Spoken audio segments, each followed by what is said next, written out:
Во секој случај тоа се специфични ситуации кои што се формално надвор од оние процедури деловнички кои што деловникот ги пропишува за редовни, односно функции и поставки. Секако дека ќе треба да има посебна седница за избор на претседател на собрание и секако ќе треба да има посебна седница за избор на влада. Затоа што претседателот на собранието, актуелниот, тоест јас како номиниран за функцијата премиер, не ќе можам во можност истовремено да сум и мандатар и претседател на собранието. Од таа причина ќе треба прво да се расчисти прашањето моето повлекување од собранието, за да можам формално да примам, формално да прифатам, не само да поднесам, него и да се констатира мојата оставка.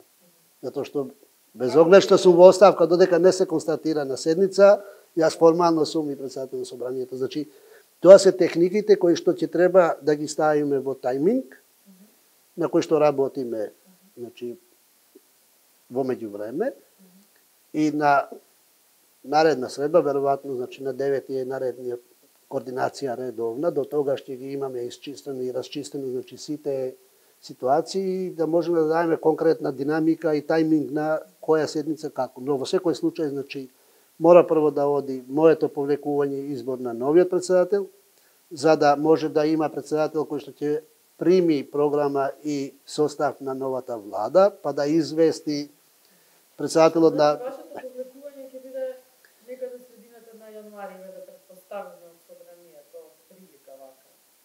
Па негде до 20, веројатно сега, од тајмингот. Тој период би бил избран нов претседател или...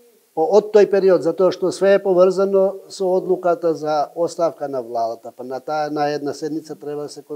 Значи, владата во оставка се констатира дека е во оставка, но се задолжува да работи до избор на нова влада, формално. Приемот мој, значи, има техники кои што мора да се стават во тајмингот точно.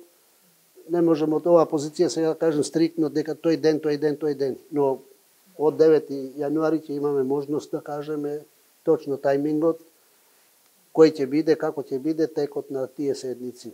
И после мене, значи, од изборна единица 5 ќе треба да дојде наредниот пратеник. На листа е Јето Шачири, следниот, министерот, но според процедурата треба првиот нареден кој што ќе прифати да за остатокот на мандатот да дојде.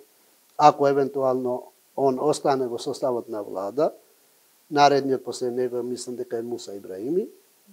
Така да последователно кој ќе прифати мандатот е комуникација и работа и обврска на Државната изборна комисија според заклучокот на собранието дека е престанат мандат на пратеник, конкретно мојот мандат, и во тој контекст значи ќе следи допишувањето, односно комуникацијата меѓу Државна изборна комисија, собрание и дотичниот кандидат кој што треба да дојде.